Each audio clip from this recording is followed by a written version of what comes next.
Welcome, everyone. This is Our Souls Speak.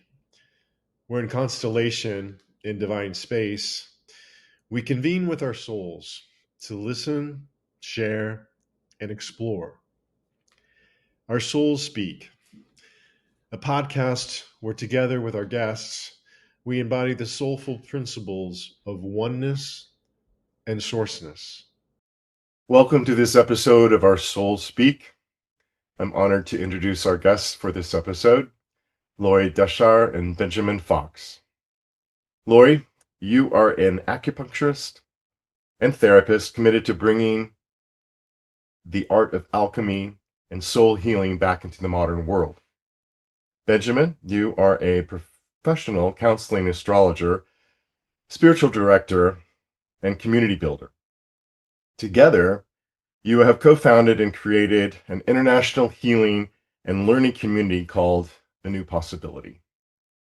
I'm so honored to see both of you here today, and welcome to this episode.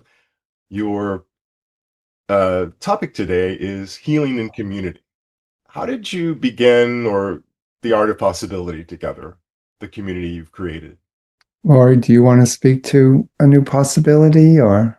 I'd love you to jump in. It was your inspiration. Yeah, Lorie and I have, we've been working together for 20 years, and somewhere along the way in there, I was very much, we were doing a lot of in-person work, and when we wrote our book, The Alchemy of Inner Work, I felt very motivated to have a means for people who read the book to engage with our work it was also in a virtual way. So sort of the creation of our platform for A New Possibility coincided with the pandemic in 2020. And the book came out right around that time. And so that's when we got on board with the Mighty Network platform and built out the virtual community. And but our work together preceded that. It's just grown through that virtual arena and continues to grow today. So I guess that's what I would say, Lorie. If you have more to say, yeah. Well, I mean, what comes to me is actually when what I would say the original impregnation. Because building the virtual community, what was that, 2021, 22? It was 2020. 2020. Me with dates. I live in a slightly altered time zone. But it was really, I feel that it was first planted. I mean, we've been working together 20, but we've known each other 30. And those first 10 years were just in flux. And neither of us really knew what we were up to fully. I mean, we both were very engaged in healing, but I don't think there was a lot of firm clarity. I guess somewhere in there, maybe about 5 years in, or maybe even before that, we were hanging out with a good friend of ours, kind of all three of us going, what are we going to do? Like, the world needs something, but how do we participate? And I just will never forget this moment. I think our friend was making a smoothie in the other room, and you and I were sitting there, and you looked at me and you said, I get it. It's a new possibility. We're going to start something called A New Possibility. And then, if it's okay, I would go on to say, then you promptly got up and threw up in the bathroom. Well, later that afternoon, I did get sick. Sick. It wasn't the smoothie. I think it was some energy. Yeah, some energy. I mean, I think and I'm really sharing that just to kind of point to how none of these visionary kinds of projects are easy, and they're scary. And I think we were both, kind of, I mean, there was a sense of like, yes, this is definitely, this clicked for me. I got it, but I had no idea how it was going to manifest. And it took us a long time even to get to the point where we said we have to give it we have to formalize this in a kind of legal way and understand a structure that could exist in the world as its own entity. So it's been. And I remember that day when I did say that. I do recall that the question that you and our friend asked that led to my coming to that was, we were trying to distill and get to the kind of the base of what is the essence of the work that we do with people about. And I think I remember coming to a place of saying, we're really trying to support people in finding a way through the impasses to a new possibility in their life. And, each of us in our own ways, doing that work. So, yeah. And I think that dovetailed really, as things do. I know, Lorna, you speak a lot about that kind of background guidance. And I really feel that that's been a presence for us, and things coming together in ways that we couldn't rationally plan. And my work with alchemy, which was going on but has increased, and alchemical healing, when my book came out in 2006, which was after this event, one of the sort of central tenets of alchemy is that we bring things that seem impossibly opposed to, whether it's yin and yang or two opposites, two impossible opposites come together in a marriage to emerge a new possibility. And that's the whole essence of alchemy and alchemical healing. It's not about, I'm going to get back to where I was. Because I joke about that. But it's like, why get back to your old self again? Your old self is why you got sick in the first place, Lorie, are you suggesting that we were two impossible opposites? No. No, but I think maybe in some ways we were. Yeah. That the marriage came out of, it did come out of a lot of different experiences and orientations, but no, more just this idea of a new possibility coming out of a breakdown that seems in the culture and ways of being that seem, how do we resolve this? And it's not by going back to the past. It's maybe bringing the past with us into the future, in a future that we are in the process of co-creating. Well, I've had the honor to participate in some of your classes and to have a reading with Benjamin. I guess what's coming up for me right now is I'd like to hear a little bit more about, as you're talking about alchemical, how you two weave together in your creation. Great question, Greg. That's a great question. Yeah, we just launched a brand new this year's series of our Inner Healing Circle. And the focus for this year's series is very much a blending of mine and Lorie's passions. We're really working with how our nighttime dreams inform the manifestation of our visions and goals in our waking life. And we're working with dreamwork, and we're working with the birth chart and the astrological transits and how they inform the unfolding and the evolution of a person's life. So that's something we've wanted to do for a long time, and that's happening. Well, yeah, I think this bringing together Benjamin's area of expertise and passion with astrology and my own with dreams, it's been something that we've talked about. And then again, it was kind of kairos, given the transits in the sky right now, and given the imperative, I think, that people are feeling to discover their place in this great, huge, chaotic soup of transformation that's happening on the planet. And dreams and astrology are two of the main tools that we use in our teaching and in our lives to keep coming back to what is my Tao here? What's my path? What's my purpose? And I think, how do I participate?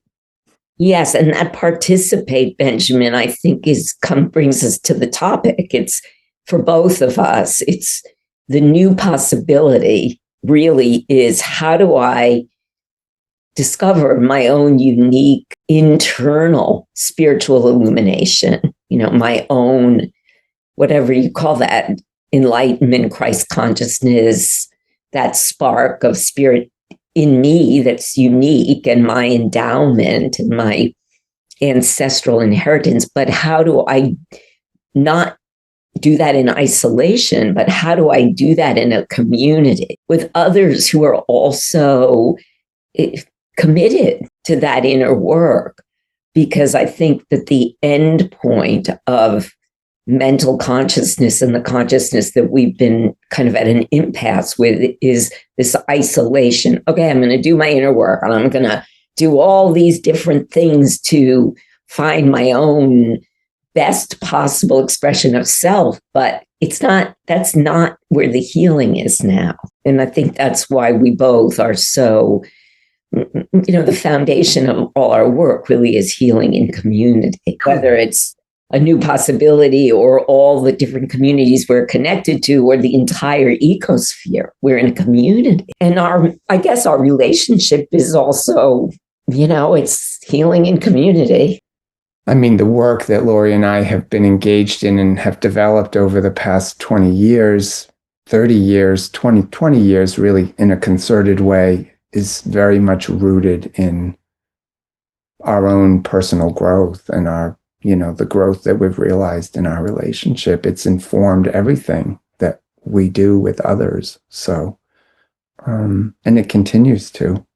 Yeah, and I'm thinking of one thing about that that's very specific, and I think it's my daughter and her husband, who are like our son-in-law, and their kids live near us. And so we're like, here we are, these kind of wise elders who've weathered the storm and somehow managed to stay together. And we're watching them with two little kids go through all their stuff. We try not to get too much advice, but every once in a while, like we'll come up, like Benjamin gave them How to Get the Love You Want. Getting the Love You Want by Harville.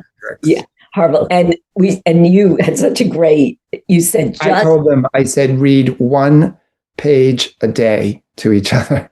Just if you read one page a day, if you want to read 2 or 3, fine, but at least read 1 page a day. Like a minimum practice, even if you're fighting, even if you hate each other. So they've been doing it. It's like amazing. But Nina came over the other day and she said, I'm getting it. Like in a relationship, you have to stop making it about you. It has to be about us. You have to care about the relationship more than your being right or your own, what you need. And I think that has been a huge piece of work, I would say, in all our years together, and continues. Because now, of course, we have a child, this community and all these people, all these souls under care, and we have to care. And even when we come up against those moments of hard disagreement, or we're just wired differently, we come back, I think, to that larger purpose. And I would say that's probably a central, foundational weaving of our work and our relationship and how they come together. I have an interesting question. So as you two lead your community, and I know a little bit about, your work, Lorie, with the felt sense, how do you sense that the healing is occurring in your community? I can share an example of something that happened today, actually. So we had a meeting this past Thursday night of the Inner Healing Circle. We meet once a month. that group and online, and with a particular focus and a particular theme for the evening. And so we had the first meeting of this new season series the last Thursday, and one of the women who was there and I have gotten into an interchange on the platform following up to that meeting. And she shared with me today publicly, so anyone in the community could read this message that she shared. She said, this feels to me like a very safe and interesting place to share this dream I had many years ago that I recorded but have never really worked with. But something about the meeting that we had the other night and something about this exchange I'm having with you makes me feel like I'm exploring this dream in new ways. And it's really, and these were her words. And she says, and it feels really good, like good things are coming of it for me. So for me, she said, I just want you to know that that's a result of my being a part of this community here with you. And that is just a glaring way of saying some healing is happening. There's some healing going on for her. She came right out and explicitly said so. So, that is one way, certainly, and she's not the only one. Lots of people will reflect back to us how the work is supporting them, deepening their own work with their own soul, with their own inner being. So that's one example I can offer. Yeah. Lorie, I don't know if you have other ways that you tune into how the healing is happening. I do have one other. You probably feel this even on Zoom, like even in virtual space when, it's an energy, I guess. How else can we talk about it? But there's a kind of magic that can constellate in a group of people, even in virtual space. You can feel when someone shares and there's a shared sense of connection to our humanity and to something that's moving. When I get off of Zoom calls with groups of people, I'll often say to Lorie, wow, the magic happened. Like I felt the magic, or the magic didn't happen that time. And I think the more we are in virtual space, the more many of us are getting, so we can feel that. I agree, Benjamin. I know for myself, and I've been working with individuals and groups for a long time. I've been in practice 40 years, and I've been working with groups for 30, even before Benjamin and I started leading groups together. There is definitely, when this is like, people will say, how can you stay interested? How do you stay so interested in patients over years and years? I work with people and groups work with us. Sometimes they never want to leave, like 8 years, 9 years. We know people and even more now that people, and I'm like, it's totally selfish. It's not that I am very committed to healing and making a difference in the world. But honestly, when that magic that Benjamin talks about, when someone makes that quantum leap into a new possibility, into coming closer to their authenticity, or a group comes into that formation, and the synchronicities start to pop and people are dreaming each other's dreams. Or, I know when a patient walks in the room, just from the shen in their eyes, the light in their eyes, that something has moved, energy's released. Like it's definitely, she starts to move, and it's palpable. It's like it moves in me too. It moves in everybody. And so, yes, you could definitely call it an energy. You can call it, the chi begins to take crystalline formations. And where I think part of the consciousness that we're evolving into as humans is that this is becoming increasingly palpable, not speculative. We don't have maybe the instruments yet to go, what's happening in this Zoom meeting right now? But we know, that's our subtle body is the most sensitive instrument we have. Yeah, I mean, I see Lorna shake, I see you shaking your head. So clearly something's landing for you. Well, that's a lovely segue because things land a lot.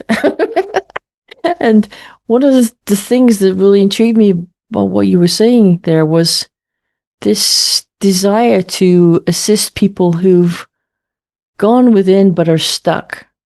Because that seems to be a big thing at the moment with people that I'm working with. Some of them feel quite frustrated that they've seemed to, in their mind, they've gone within, and yet things haven't shifted. And yeah, there's a few things that I feel might be, for different people, important. And one of the things that I feel is a little bit misunderstood, and I'm wondering if you've noticed it or come across it, is that people go within but still don't realize they need to love themselves unconditionally in order to be able to fully unconditionally love others. So it seems to me that that's quite an important step. The going within, the seeking within, and yet somewhere along the line there's an avoidance of loving all of the, maybe the less lovable parts of one's personality. So that's one thing I wanted to ask about, because in community it comes up, I would think. If people are not in a state of fully unconditionally loving themselves, how is it that they can relate in a community? Well, in any constellation, whether it's, a community. dyad. A dyad. Yeah, I'm a bit familiar with that one. Or any kind of constellation, whether it's a work constellation or a family constellation or anything. I just wondered if you feel to speak to that at all. I can speak personally for me. I think unconditionally loving, and in my own path, Lorna, it's also been a matter of suspending judgment, which I guess goes along with unconditionally loving oneself. But yeah, I mean, I think that's the ongoing work, right? I mean, that is the work. It's like the work of looking at how we became organized the way we're organized internally, and deeply understanding that, and what does that, and how do we work with that internal organization to keep evolving it through our life in order to fulfill our mandate here as much as we can. I feel that at a certain point for me, it became really necessary to sort of stop with this. I used to describe it as like a whip at my back, like there's just like this whip. And the whip could be about anything, but it was about like, it wasn't loving. It wasn't necessarily a loving attitude towards even my own spiritual growth or my own spiritual understanding.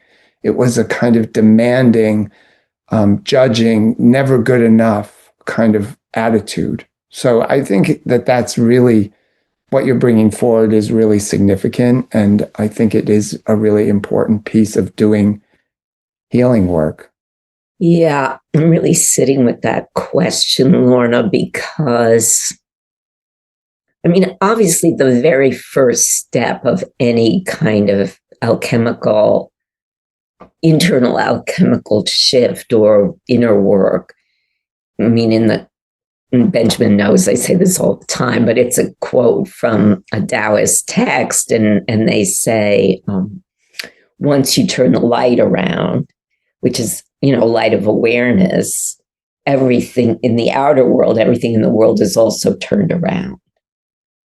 So we can't do anything until we're willing to do that. And that in itself is a huge benchmark, right? In anyone's soul work or spiritual work is like, if I'm finding that other person incredibly annoying in a group process or in my marriage or my friendships or my family, change is not going to, certainly is not going to begin by my pointing the finger at them.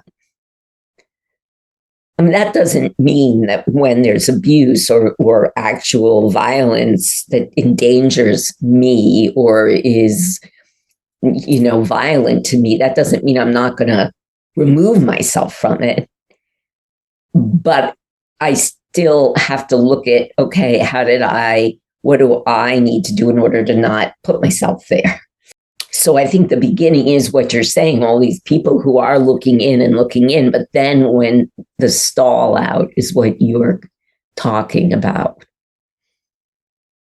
And I think what you're getting at there, and Benjamin, you're kind of getting at it too, is that the stall out comes if we're saying I don't lead with a notion of unconditional love. It's just not a way I lead in there. I kind of lead with a little bit more like, can I sit next to whatever comes up? Because sometimes, so the stall out can be what's emergent, what's pushing up from the shadow or from the trauma or from the ancestral inheritances is it's too much. I don't know how to be with this. Laura, can I just interject though? Wouldn't you say that when you encourage somebody to sit next to that, to sit next to what's coming up, you often say like sit next to it like you'd sit next to a friend and just observe, just notice what's coming. Yeah. Including like I can't love this, like including like I hate this, like I hate that I do this, but can I even sit next to that? Right, but the sitting next to, the getting to a place where you can sit next to that is an expression of unconditional love. I guess in a way, or at least unconditional care. Unconditional care. Okay. Yeah. Now, again, I always feel here because, I'm an alchemist. So it's not exactly it's a spiritual practice, but it's like messy. So when you get down in there, I think the caring, can I unconditionally care about even these emergent monsters, these emergent, really difficult parts of myself, but in there, and I always feel like I want to be responsible here in terms of the level of work that we're talking about, that there can be parts that are not, and this is me, I'm not saying I'm right, but I hold, Lorna, that there are sometimes parts that maybe the divine can love, but I don't need to.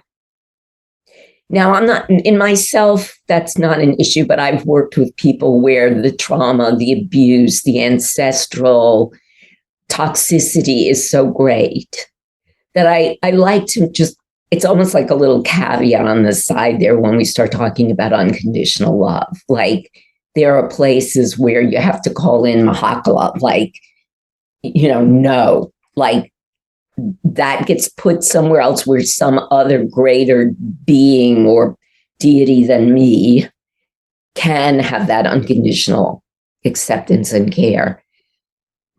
So sometimes some of the people I work with need to hear that because of the abuse and the trauma that is the impasse, right? That they're dealing with, and they're relieved. It's like, oh, you mean I don't have to integrate? I don't have to take this in. I don't have to. So that's a kind of an alchemical perspective to accept that piece.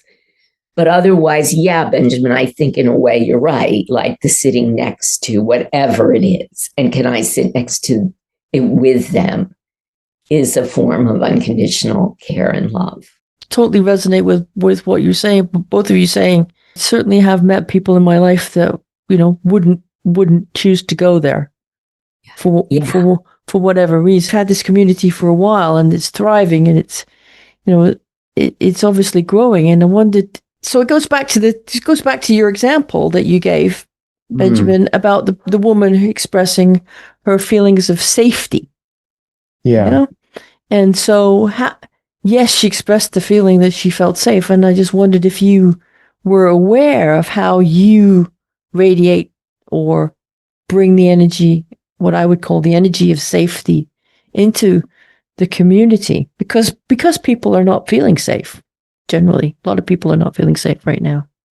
Yes, Lorna, I am aware of that. It's a very, very strong intention on certainly, I think I would say on both our parts. I'll speak for myself. It's a strong intention to create a culture of care and safety within a new possibility. It's just primary for me, which includes, certain agreements that we even ask people to make when they engage with our work, around positive regard for one another, even when you disagree with someone. So yes, that is very, very intentional. And it's a strong priority for me. And so I stand for that in my way of being, I feel, in the community. Yeah. And in our teaching. Yeah. And for the inherent merit of, like, I think what Lorie's speaking to, I mean, we all have parts. I have parts that maybe are not so pure, but to have a kind of positive regard for trying to transform those parts, or trying to work with those parts, or trying to understand those parts, or what are they rooted in? How did they form? Where did they come from? I think it's an attitude of open curiosity and care that I try to bring to our work all the time. Yeah. And non-judgment. I really want to highlight the agreements, Benjamin, because we worked really hard on those. And I feel that any community that's going to sustain needs to have it's almost like, again, in alchemy, like I'm very steeped in this. So in alchemy, the idea is that you can't have a process without a vessel. And if you look at alchemical drawings and text, there's so much emphasis on the container.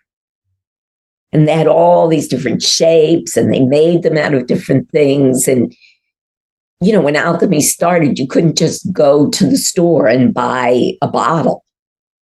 They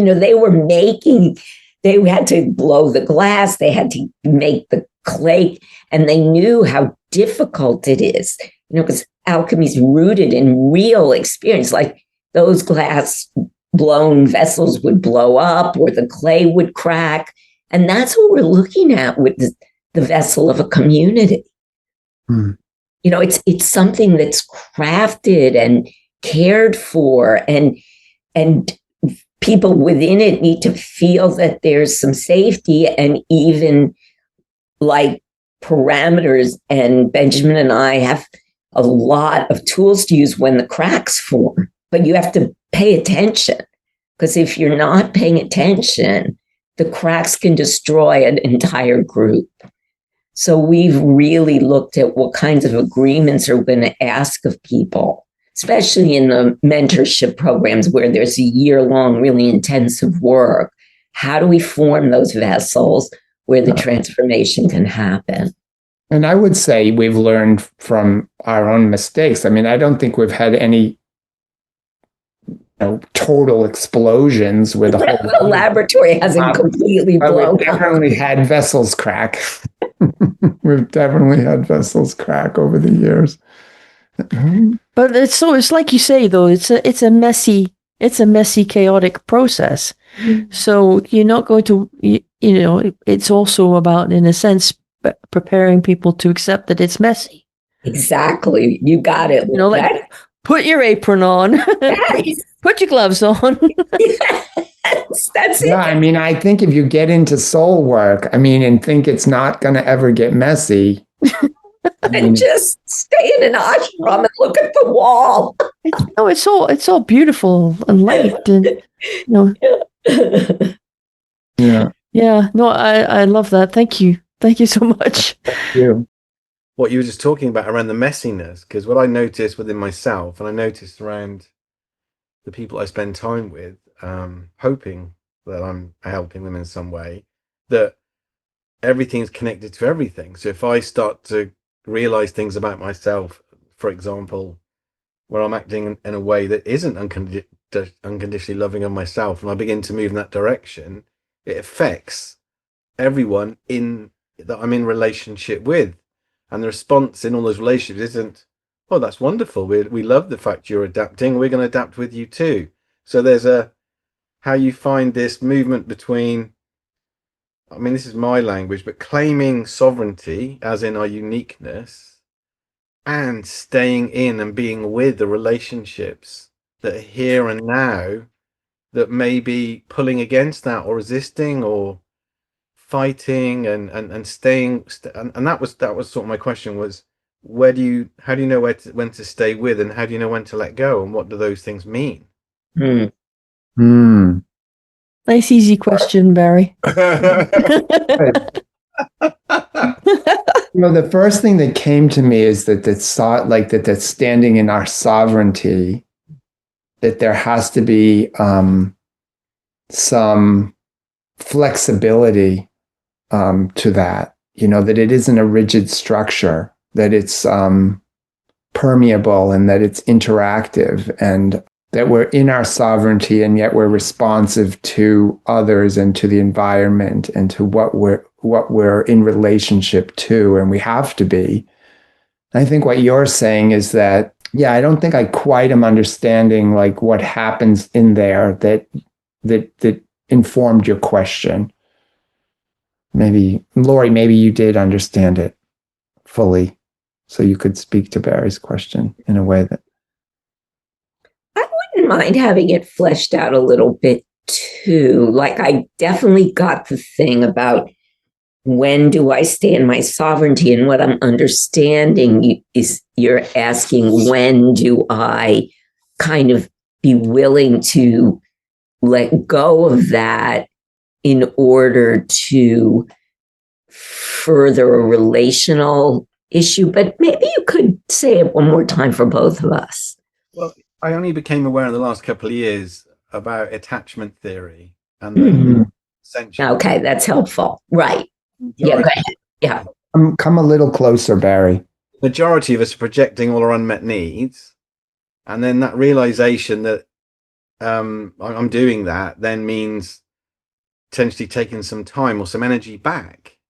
Yes. In a real sense, which then inevitably, or I say inevitably, creates some tension or some messiness in the relationship, because it's like, where have you gone? And you don't respond like this anymore, and what's happening?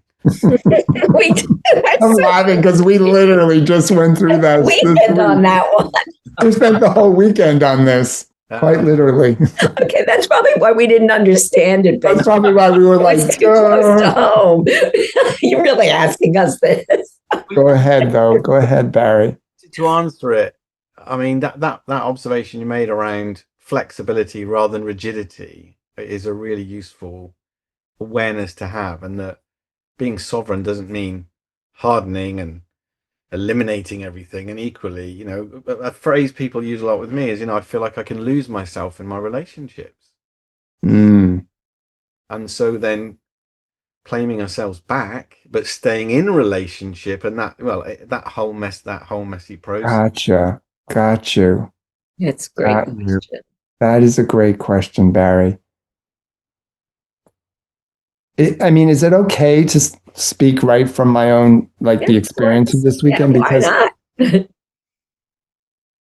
You know, I think it gets messy for a bit when in that space of like, somehow my sense of my sovereignty is challenged, or the neediness there's a certain, like you spoke to a certain neediness of projecting my needs, but you're unconscious to the fact that you're doing it, right? Like you're just being you. And Lorie pointed out to me that some of the unconscious ways I was making demands on her energy and her attention, she didn't feel like I was really seeing her, so initially it got very messy, because it was a confront. But as I've sat with it, and of course, like you're saying, like my initial response was to pull way away, like just to retract my energy.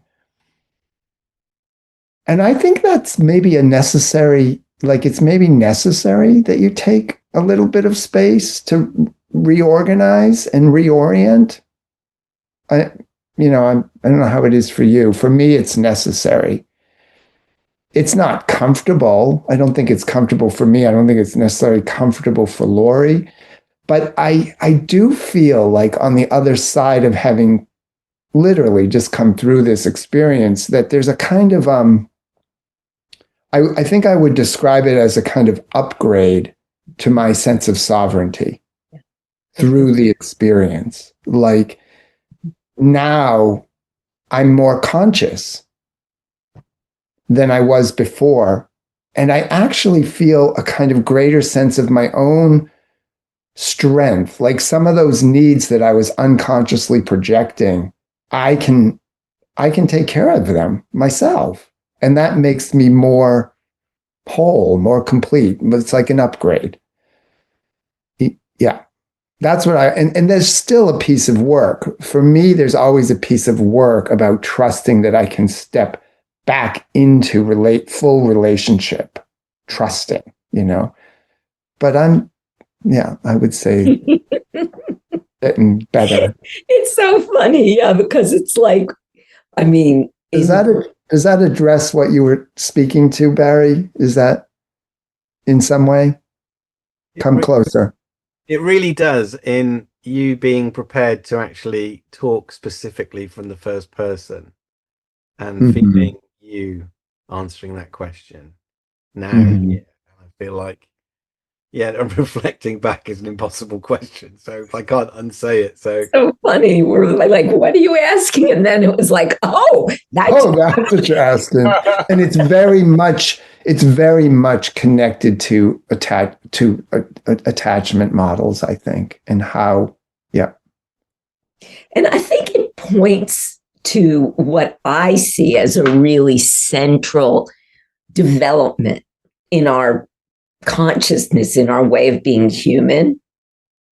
Because, Jung's model, which is really informs our work in a very big way about the individuation process, which is to say, each individual is going to illuminate their own divinity and their own wholeness, including, Lorna, the parts that we don't want to look at and the shadow. And, Jung was really big on that. But it entails, it's very, the individuation process includes a separating from family, from culture, from the familiar, and being willing to risk, again, the alchemists have a word for this orphaning process. When a substance is isolated from the matrix, it's, and that's what, in a sense, individuation demands, that we bear the orphaning, right? That we went through this weekend.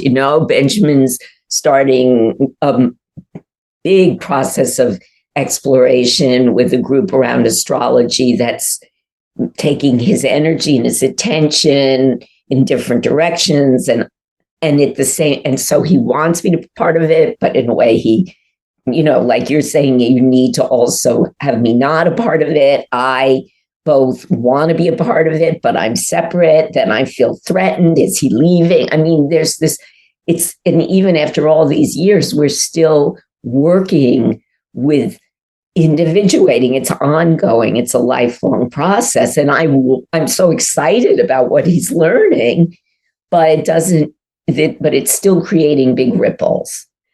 But what I want to say there is that even with the work that we have to do in that process between attachment and individuation, that even isn't the end point, because then we need to come back into, as you're saying, Benjamin, as having our own agency and our own sense of identity. We then have to come back into relationship, whether it's as in our couplehood, in a community. It's a really big deal. Yeah, really, it's really helpful. And some pieces I'm starting to put together, because I loved what you said around it. Absolutely does feel we're not going through this process on our own in isolation, and there's a we-ness, and there's a sense of, I mean, I can certainly speak to the people I seem to be spending time with, all talk to having spent quite a long time feeling that orphaning, that individualization, and coming through that to engage from a different place in relation to the community and the constellations. Yes. The last thing to say about that is just humor. That Humor is very good.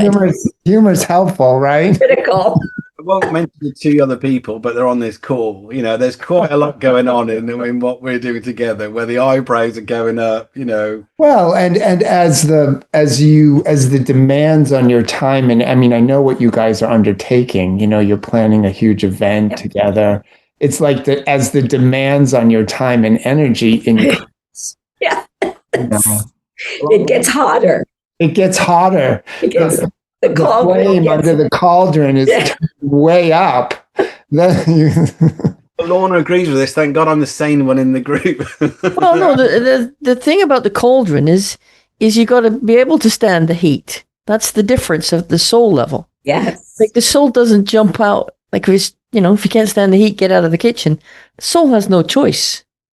Once you've got to that point, this is me. My truth is that having committed to align with divine will, the person, you can't take it. I believe that now, having done that, in every way, well, almost every way, shape, or form, there's just choose to like the heat. Yeah, you can't take it. I don't take it personally. It doesn't mean that I don't have moments when I get triggered, or things go, oh gosh, I didn't intend that. And then once you step back, and I do agree completely, the stepping back is essential to understand: is this personal? Is where is this happening? Yeah. So, the alchemy, the alchemy is fun. One needs to embrace the heat, because it gets hotter, and I'm sure it's going to get hotter. But hey, I think you need to embrace the heat. We often talk a lot about the importance also of moderating the heat, and I think stepping back sometimes is a way of like just turning the flame down momentarily.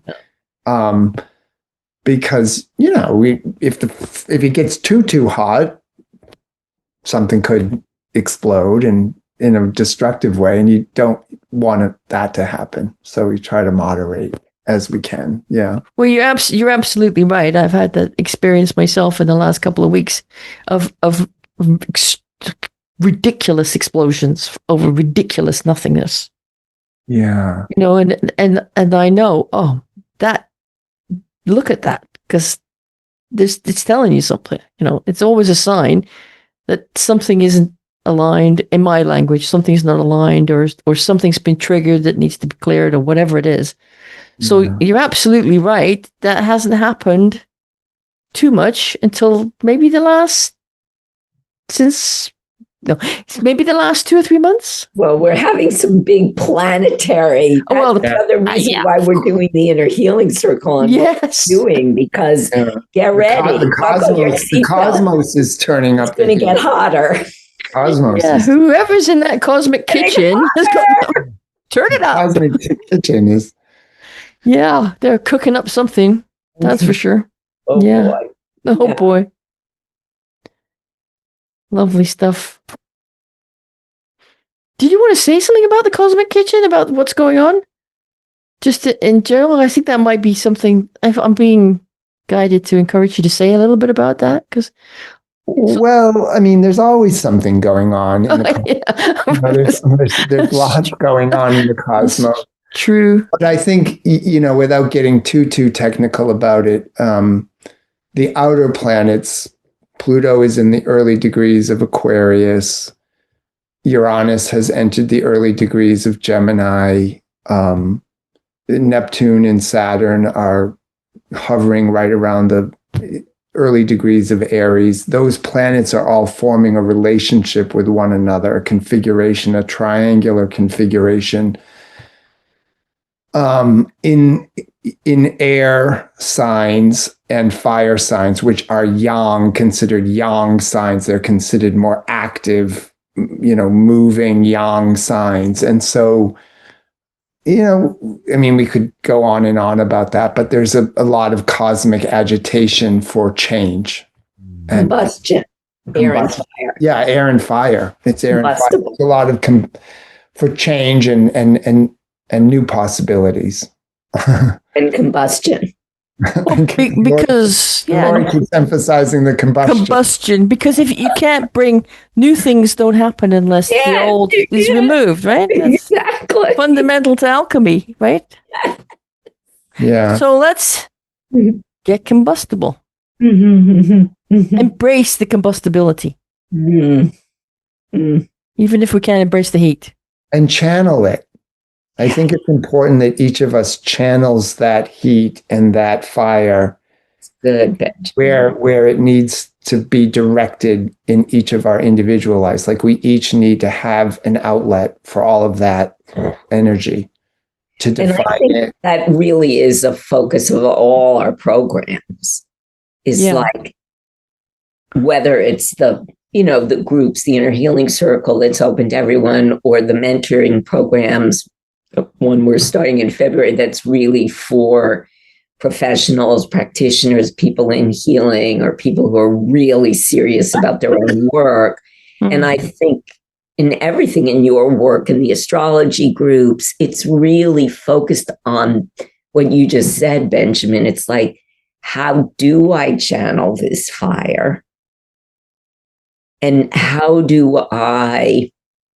what am I being called to as a participant in this incredible time of heat, combustibility, transformation, where underneath, I do believe that there are many, many new seeds, waiting to sprout. And we all know what happens after a forest fire. There's new sprouting. But how do we live through the forest fires? And I do think that's a focus. It's an underlying knowing that informs everything we do. I mean, it's very much so. And it's also, as I understand it, a focus of what you're putting together. How do we live through the forest fire? How do we care for ourselves and care for each other and care for the planet? Yeah, exactly. How is the intensively caring relationship between humanity, Earth, and Source? How do we do that? That's because we've all done it. Well, my belief is we've all done it. We can all remember it. That's what we're called to catalyze. I think going through the fire is easier if you're a fire sign. I mean, I have five planets on my birth chart are in fire. So I quite like the fire. I started to wonder about 10 minutes ago. I started to imagine your chart, Lorna.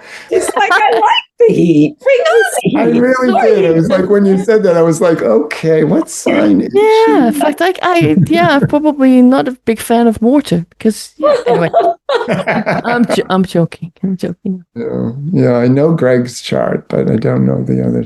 Ah, well, You got You have berries. Earth here, You yeah. have berries, right? And Barry's, I do. I did. Yeah, I do have Yeah, we Barry's. need your chart, Lorna. I do yeah, have Barry's. no Yeah. problem. Really help. Yeah. Good.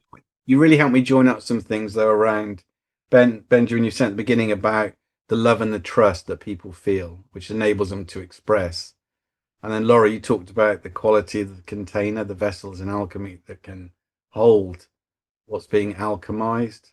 And then we talked about the cosmic agitation in terms of the external condition. It's not personal. I think for me, those elements are really helpful and practical in relation to what am I Yeah. doing? What are I, we? I appreciate you bringing those pieces together, Barry. And it feels like when we look at what's happening in the collective, and certainly here in the States, in the last week, there's just explosions happening everywhere. Like there's no containment, there's no container.